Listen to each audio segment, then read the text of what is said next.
ఇప్పుడు రాజ్యమేలుతుంది ఎవరు అంటే టక్కున మొన్నటి వరకు కేసీఆర్, ఇప్పుడేమో రేవంత్ రెడ్డి అంటాం. అనటంలో అతిశయోక్తి లేదు, పైగా సబబే. కానీ నేను అన్నది రాజ్యమేలుతున్నది, ప్రజలను తన కబంధ హస్తాలతో బంధించి ఉక్కిరిబిక్కిరి చేస్తున్నది కాస్మోటిక్స్ మరియు యాంటీబయాటిక్స్. అందాన్ని పెంపొందించేందుకు వాడేవి కాస్మోటిక్స్. ఇదివరకు ముఖం అందముగా కనపడడానికి ఆధ్యాత్మికంగా నొసట ఎర్రని కుంకుమ బొట్టు పెట్టుకునేవారు. ఆడవారే కాదు, మగవారు కూడా. అందముగా కనపడటమే కాకుండా అందానికి దిష్టి తగలకుండా కూడా ఉపయోగపడేది.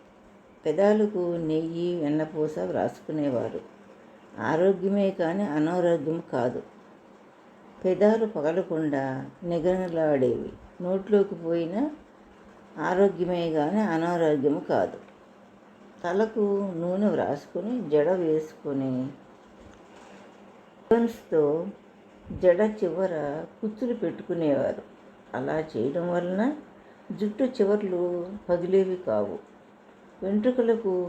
వెంట్రుకల కుదుళ్లకు ఆయిల్ మసాజ్ చేసినట్లు ఆయిల్ తలంతా పట్టి ఉండేది. జుట్టు కుదుళ్లకు డస్ట్ పట్టే అవకాశం ఉండదు. ఇంకా పూర్వం మగవారు కూడా జుట్టు పెంచుకొని ముడి వేసుకునేవారు. చెవులు కుట్టించుకునేవారు. ఇప్పుడు ఫ్యాషన్ పేరుతో యూత్ ఒక చెవుకు పెట్టుకుంటున్నారు. ఇది ఫ్యాషన్ కాదు, మన పూర్వీకులు అనుసరించినదే. వంటికి నువ్వుల నూనె వారానికి ఒకసారైనా, అధమం పండగలప్పుడైనా వ్రాసుకొని కుంకుడుకాయతో తలస్నానం చేసేవారు. శీకాకాయ కూడా వాడేవారట. కానీ కుంకుడుకాయతో పోలిస్తే శీకాకాయ వాడకం తక్కువ.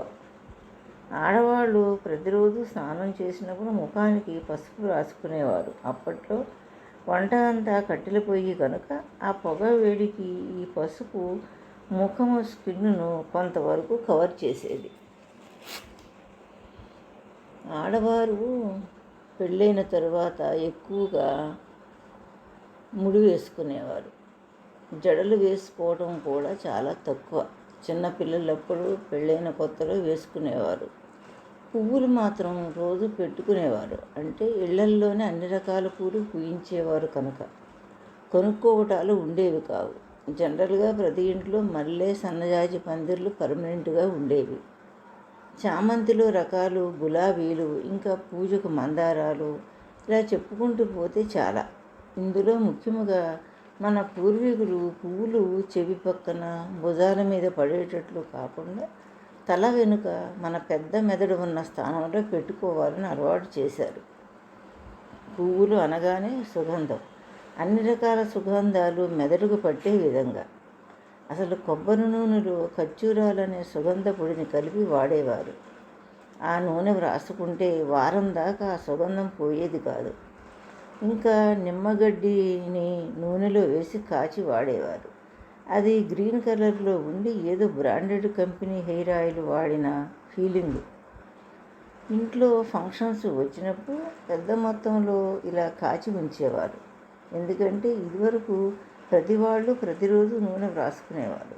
ఇక జుట్టు ఎదగడానికి, నల్లబడటానికి, ఊడిపోకుండా ఉసిరికాయల పొడి, మందారాలు, గుంటగరగరాకు అంటే భృంగరాజు అంటారు చూడండి అది, ఇలా ఇవన్నీ 2-3 కిలోల కొబ్బరి నూనెలో వేసి కాచి వడగట్టి ఒక టిన్నులో నిల్వ ఉంచేవారు.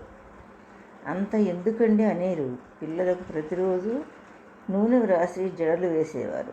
మగవారికి ప్రతిరోజు స్నానానికి వెళ్ళే ముందు ఆడవారు తలకి నూనె రాసి బాత్రూంలో వేడి నీళ్లు పెట్టడం, సబ్బు టవలు అమర్చటం చేసేవారు. ఇంకా అంటే వీపు రుద్దటం చేసేవారు. ఇప్పుడంతా అగమ్యగోచరం అనుకోండి. సున్నిపిండి గురించి చెప్పడం మరిచా. పండగల పూటైనా, వారం 10 రోజులకైనా నూనె వంటికి రాసుకొని ఈ సున్నిపిండి నలుగు పెట్టుకునేవారు. పార్వతీదేవి కూడా నలుగు పెట్టుకున్నట్లు మన పురాణాల్లో వినే ఉన్నాము. సున్నిపిండి అంటే పెసలు, శనగలు, బియ్యం ఇంకా సుగంధ ద్రవ్యాలు కలిపి పట్టించి ఆ పిండిని నూనె పట్టించిన వంటికి రాసి రుద్దితే ఒళ్ళంతా తేలికగా ఫ్రెష్గా అవుతుంది. కంటికి కాటుక కూడా కుంకుమ రాళ్ళు అని దొరికేవి. అవి దంచి అందులో పసుపు కలిపి దంచి కుంకుమ తయారు చేసేవారు. పసుపు కొమ్ములు దంచి పసుపు, పప్పులు దంచి సున్నిపిండి, నువ్వులు పట్టించి నువ్వుల నూనె, కొబ్బరి పట్టించి కొబ్బరి నూనె, కాటుక కూడా ఒక ప్రాసెస్లో చేసేవారు. చిన్నపిల్లలకు బొట్టు నల్లగా పెట్టేవారు దిష్టి తగలకుండా. దానిని కూడా ఇంట్లోనే బియ్యం మార్చి ఒక ప్రాసెస్లో చేసేవారు. దాన్ని చిలాయి అనేవారు. చంటి పిల్లలకు తలకు రాయడానికి ఆముదపు గింజలతో ఇంట్లో తయారు చేసిన ఆముదమును వాడేవారు. ఇంకా డీప్గా పోతే చాలా ఉన్నవి, కానీ క్లుప్తంగా ఇప్పటి వరకు చెప్పినవి మన పూర్వీకులు వాడే కాస్మోటిక్స్. ఇప్పటి కాస్మోటిక్స్ గురించి, వాటి చెడు ప్రభావాల గురించి తెలియజేయాలని సంకల్పించిన నేను పూర్వీకులు వాడే కాస్మోటిక్స్ గురించి తెలియజేయడమైనది. ఇది ఒకందుకు మంచిది. ఇప్పటి వాటి గురించి ఇంచుమించు అందరికీ తెలుసు, వాటి రిజల్టే తెలియదు. క్లియోపాత్రా అనే ఆమె గురించి తెలియని వారు ఉండరు. ఆమె వాడిన కాస్మోటిక్ అల్లోవెరా. అందానికి ప్రాధాన్యత ఇచ్చే ఆమె అనేక రకాలుగా అల్లోవెరా వాడేదట. క్లియోపాత్రా 69వ శతాబ్దాల మనిషి. ఇప్పుడు జనం అంతా అల్లోవెరా జ్యూసు, జెల్లు, అనేక రకాల ఫేస్ క్రీములు వగైరా వాడుతున్నారు, ఇప్పుడే కనిపెట్టినట్టు. ఇక యాంటీబయాటిక్స్ అంటే మన ఒంట్లో చేరిన వైరస్ని తరిమి కొట్టేవి.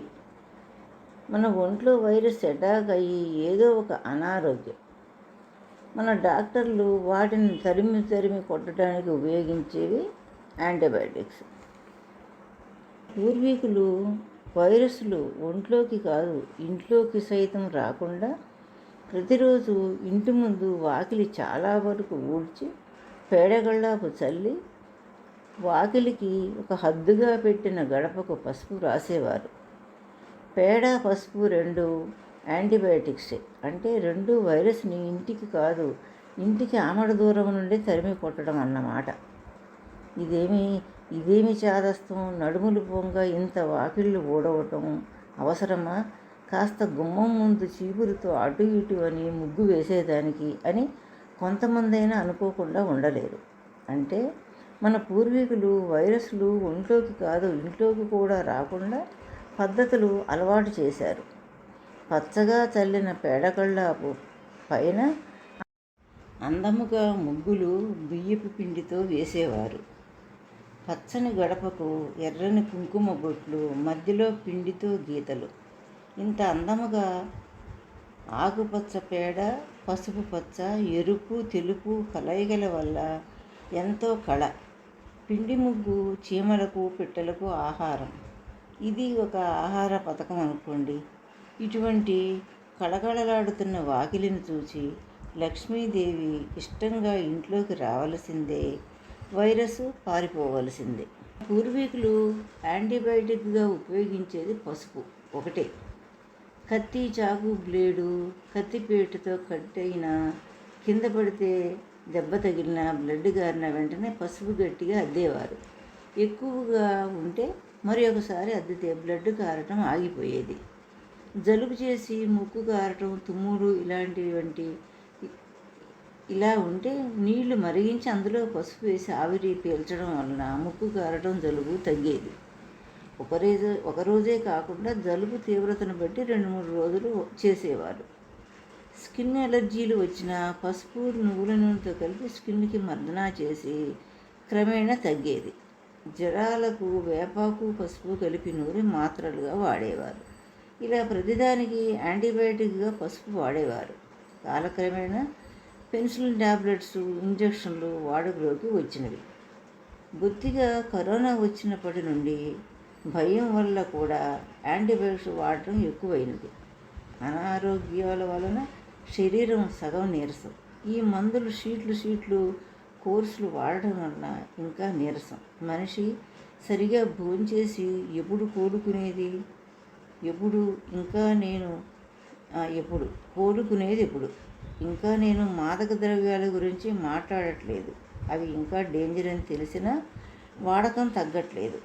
కాస్మోటిక్స్ అందానికి కుంకుమ, యాంటీబయాటిక్స్ పసుపు, మరి బలానికి అంటే తిండిలో నువ్వులు ఉండలు, సున్నుండలు, ఇంకా అనేకం ఉన్నాయి. కానీ పూర్వం మెడిసిన్గా అతిబలం అనే చెట్టుకాయలు, ఇంకా ఆయుర్వేద వైద్యులు అయితే చెట్టు సమూలం పొడి చేసి నువ్వుల నూనెలో మరిగించి వంటికి పట్టించేవాళ్ళట.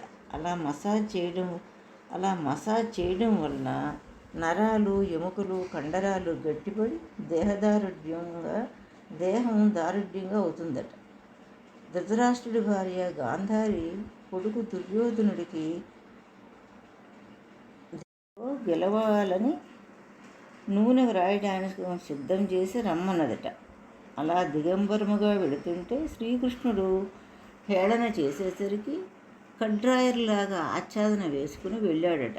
గాంధారికి కళ్ళగంతలు ఉండటవి కాబట్టి ఈ నూనెను పైనుంచి వ్రాసుకుంటూ వచ్చేసరికి కాళ్ళ దగ్గర ఆచ్ఛాదన అడ్డు తగిలేసరికి తల్లి మనసు కుంగిపోయిందట.